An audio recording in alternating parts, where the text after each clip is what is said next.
सामने वाले घर के सामने एक बड़ा सा नीम का पेड़ था और उसी नीम के पेड़ के नीचे बैठे थे बंटू भाई और मैं। तभी बंटू भाई ने अपना कान खुजाते खुजाते मुझसे पूछा, अच्छा भाई जरा बता तो सही कि भूत क्या होता है, कोई आइडिया है भूत के संबंध में?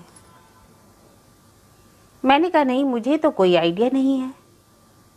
सुन करके बंटू भाई को बहुत आश्चर्य हुआ और थोड़ा गुस्सा भी आया और बोले, मेरा कान खींचकर और मुंह बिचकाया उन्होंने, क्यों तुझे कोई आइडिया नहीं है, झूठ बोलता है? मैंने कहा, अरे भाई जब मैंने कभी देखा ही नहीं तो आइडिया कहाँ से होगा? क्यों, तूने कहीं किसी से इसके बारे में सुना नहीं है क्या? अब ये मत बोलना कि भूतों के बारे में तू कुछ जानता ही नहीं, किसी से कुछ सुना ही नहीं। मैंने कहा, सुना क्यों नहीं है, सुना है, पर उसके बारे में सब के अलग अलग लोगों के अलग अलग डिस्क्रिप्शंस होते हैं। कोई बोलता है भूत सफ़ेद कपड़े पहनकर रात को घूमते हैं, तो कोई बोलता है हड्डियों का ढांचा होता है, तो कोई बोलता है उसका सिर नहीं होता, कटी लाश की तरह इधर उधर घूमता रहता है, तो कोई बोलता है उसका एक पैर आम पर तो दूसरा नीम के पेड़ पर रहता है। किसको सच मानूं बंटू भाई? बंटू भाई ने कहा, फालतू की बकवास मत कर मेरे सामने बैठ कर। अच्छा आज हम लोग इधर नीम के पेड़ के नीचे बैठे थे, अगर मान ले इसी नीम के पेड़ पर भूत हो तो भरी दोपहर को कोई इस समय ऐसी बात करे तो गुस्सा नहीं आएगा? आप ही बताइए। मैंने भी बंटू भाई से कहा कि क्यों फालतू की बकवास कर रहे हो, अभी भरी दोपहर को ऐसी बातें नहीं करते। पर बंटू भाई कहाँ छोड़ने वाले थे। उन्होंने बताया कि नहीं, अगर मान ले इस पेड़ पे भूत हो तो। अरे भूत हो तो भूत हो तो क्या भूत हो तो? अरे भाई इस नीम के पेड़ ने मेरा क्या बिगाड़ा है जो मैं उस भूत के पकड़ने जाऊं या बेमतलब का उसको सताने जाऊं? वो अपनी जगह, मैं अपनी जगह। अच्छा अगर आपको ऐसी बकवासियत करनी है तो मैं चला। अब बंटू भाई ने मेरा हाथ पकड़ के कहा, अच्छा ठीक है, चल यहाँ बैठ, अब नहीं ऐसी वैसी बात करूँगा। मैं तो इसलिए बोल रहा था कि मैं भी एक बार इस चक्कर में पड़ गया था। अच्छा बंटू भाई आप भी टोनी दा की तरह कहानियाँ सुनाने लगे? टोनी भाई का नाम सुनते ही बंटू भाई जल उठते हैं। उन्होंने कहा, वह तो झूठा है, गोलीबाज नंबर 1 है, झूठी झूठी कहानियाँ सुनाता है, पर आज मैं तुझे एक सच्ची घटना सुनाऊंगा जो मेरे साथ घटित हुई थी, तेरी टोनी दा की तरह नहीं। मैंने कहा, अच्छा सुनाओ। बंटू भाई ने बोलना शुरू किया, अच्छा तू जानता है ना मेरी बड़ी दीदी की बेटी राजरानी जो दिल्ली में रहती है, बचपन में हम लोग उसको राजधानी और हरी मिर्ची कहकर बुलाते थे। याद है ना, उसकी शादी एक इंजीनियर साहब से हुई थी। पूजा की छुट्टी बिताने के लिए मैं उसके घर गया था। 10 दिन बहुत आराम से रहा। उनकी मोटर गाड़ी में सारा दिन घूमता फिरता रहता और 11वें दिन खा पी करके मज़े में पेट भर के उनकी मोटर गाड़ी पर से मैं एक छोटे से रेलवे स्टेशन पर आया। वो जंक्शन था जहाँ से एक गाड़ी बदलनी थी और वो गाड़ी मुझे कोलकाता के लिए पकड़नी थी। शाम का वक्त था, ट्रेन में बहुत भीड़ थी। मैंने सोचा कि ट्रेन में इतनी भीड़ है कैसे चढ़ूँगा, कि अचानक मेरी नज़र पड़ी कि ट्रेन के आखिरी डब्बे से सब लोग हुड़मुड़ करके उतर रहे हैं। धम धम करके यात्रियों के उतरते देखकर मुझे बहुत मज़ा आया कि सब उतर रहे हैं तो अब तो डब्बा खाली है हो रहा है। मैंने आओ देखा ना ताओ ना किसी से पूछा, झट से उस खाली डब्बे में चढ़ गया और आराम से अपना बिस्तर एक सीट पर बिछाया और सर के नीचे सूटकेस रख करके निश्चिंत होकर के बैठ करके ट्रेन छूटने का इंतजार करने लगा। ट्रेन छूटने में भी 20 मिनट बाकी थे। मैं बैठे बैठे प्लेटफार्म पर देखने लगा कि बाकी डब्बों से तो लोग उतर चढ़ रहे थे पर इस डब्बे की तरफ कोई नहीं आ रहा था। मैंने सोचा शायद सबसे पीछे का डब्बा है इसलिए किसी की नज़र नहीं पड़ रही है। बहुत ही अच्छी बात लगी मुझे, पूरा एक रेल का डब्बा और उसमें मैं अकेला। सोचकर ही मुझे रोमांच होने लगा कि आज मैं लाट साहब बनकर इस ट्रेन के डब्बे में मज़े से सफ़र करूंगा कि अचानक देखा 2 मारवाड़ी यात्री भीड़ को चीरते हुए इसी डब्बे की तरफ आ रहे थे। मैंने सोचा अब तो मज़ा किरकिरा हो जाएगा, लेकिन देखा अचानक ही एक यात्री ने उनको कुछ बोला और वो अपना दिशा बदलकर दूसरे डब्बे में चढ़ गए। मेरी चिंता खत्म हुई। मैंने सोचा अब मैं आराम से बैठ करके सफ़र करूंगा। फिर मैंने सोचा अचानक उन लोगों ने अपना रास्ता क्यों बदला। फिर सोचा शायद उनके पास 3rd क्लास का टिकट होगा इसलिए वह इधर नहीं आए और दूसरे डब्बे में चढ़ गए। अब मैंने भी ज़्यादा सोचना उचित नहीं समझा कि बेकार की चिंता मैं क्यों लूँ। अकेले डब्बे के सफ़र से ही मैं रोमांचित हो रहा था और मैंने दूसरी तरफ सोचना छोड़ दिया। अब मुझसे आंखें भी नहीं खोली जा रही थी, क्योंकि राजधानी ने आते समय इतना खिला दिया था कि पूड़ी, सब्जी, मीट, मिठाई गले तक ठूस ठूस के भरा हुआ था। 3 घंटे गुजर गए थे, फिर भी खाना जैसे गले तक अभी तक भरा ही हुआ था और पेट में ऐसा लग रहा था किसी ने 1.5 मन का पत्थर रखा हुआ था। अभी रात के 10:30 बज रहे थे। मुझे बहुत नींद आ रही थी। अब मैंने सोचा कि जिसको चढ़ना है चढ़े। मैंने तो अपना बिस्तर कर लिया, अब मैं इसमें सो जाता हूँ, गाड़ी छूटने में ज़्यादा समय है नहीं। जैसे ही मैं लेटा 1 मिनट भी नहीं लगा कि मैं गहरी नींद में चला गया और नींद में ही मुझे एहसास हुआ कि गाड़ी चल रही है, क्योंकि डिब्बा मुझे हिलता हुआ महसूस हो रहा। मैंने बहुत चेष्टा करके आंख खोलने की कोशिश की। जरा सी अंधमुंधी आंखों से मैंने देखा कि डिब्बे में कोई यात्री नहीं चढ़ा है। फिर तो मैं निश्चिंत होकर के सो गया। रात के पता नहीं कितने बजे होंगे कि अचानक मेरी नींद खुली, क्योंकि बहुत मच्छर काट रहे थे और चारों तरफ एक अजीब सी गंध फैली हुई थी। मैंने उठकर देखा कि शायद गाड़ी एक जगह रुकी हुई है और कमरे में बहुत अंधेरा है। मैं जब चढ़ा था तब तो गाड़ी में लाइट जल रही थी और पंखा भी चल रहा था।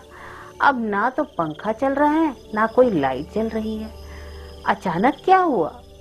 बाहर देखा, चारों तरफ बहुत ही अंधकार था, कुछ भी नजर नहीं आ रहा था। ऐसा लग रहा था कि दूर काली दीवार है, समझ में नहीं आ रहा था। फिर मैंने दूसरे तरफ के जंगले से बाहर देखा, वही दृश्य लग रहा था कि बहुत ऊंची काली दीवार है। दोनों तरफ एक जैसा दृश्य, कुछ समझ में नहीं आ रहा। शायद चारों तरफ कुआसा छाया हुआ है, धुंध छाई हुई है, जिसकी वजह से मुझे कुछ समझ में नहीं आ रहा है क्या नजारा है, क्या चल रहा है। रात को भी इतना घना अंधेरा होता है, मैंने तो कभी सपने में भी नहीं सोचा था। आकाश भी काले बादलों से घिरा हुआ था। काले बादलों से घिरा हुआ, बीच बीच में एक बिजली चमकती, पर कुछ समझ में नहीं आ रहा क्या हुआ। और रेल लाइन के दोनों तरफ जुगनू घूम रहे हैं, कुछ समझ में नहीं आ रहा कि ट्रेन किसी स्टेशन पर रुकी हुई है या किसी जंगल में। अगर स्टेशन पे रुकी हुई है तो प्रकाश की कोई व्यवस्था नहीं है। अगर जंगल में रुकी हुई है तो क्या शायद इसे कोई सिग्नल नहीं मिला? अगर सिग्नल नहीं मिला तो सिग्नल की लाइन तो दिखाई देगी। सब कुछ कहाँ गया? ऊपर से ऐसी अद्भुत गंध, जैसे कीचड़ जैसी गंध, और इतने मच्छर, बाप रे बाप, इतने मच्छर काट रहे थे। ऐसा लग रहा था मैं कि कीचड़ के ऊपर खड़ा हुआ और गर्मी से, पसीने से पूरा बदन मेरा भीग गया। ट्रेन की सीट के ऊपर मैं पैर फैला करके बैठा था। मच्छरों को जहां तक मेरे को अंदाजा हुआ मैं मारने की कोशिश करता। मुझे लगा कि अब ये मच्छर मेरे पैर पर बैठे हैं। जैसे ही मैंने पैर पर मारने के लिए हाथ उठाया, पर चोट मुझे पैर पर नहीं लगी। मेरा हाथ एक नरम नरम सी चीज पर पड़ा, कोई बालों जैसी चीज थी। और जैसे ही मेरा हाथ उस पर पड़ा, वह कू कू कू कू कू कू करता हुआ, ये क्या काला सा चीज कोई बाहर की तरफ भागा। कुछ समझ में नहीं आई। 2 जलती हुई आंखों ने मुझे घूरा और फिर डिब्बे के गेट की तरफ भाग गया। तब मैंने समझा कि शायद जंगल में एक ट्रेन खड़ी है और कमरे का दरवाजा खुला हुआ है, किंतु उस दरवाजे को बंद करने का साहस मेरे अंदर नहीं था। मैं उठ नहीं पाया। यह जो भी चीज थी काली सी, कब मेरे पैर के पास आकर बैठी, कब मेरे पैर के ऊपर चढ़ी, मुझे कुछ समझ में नहीं आया। उसकी आंखें ऐसी क्यों थी? क्या ये सब कोई भौतिक घटना है या कोई भूतिया घटना? सोचते ही मेरे बदन के रोंगटे खड़े हो गए।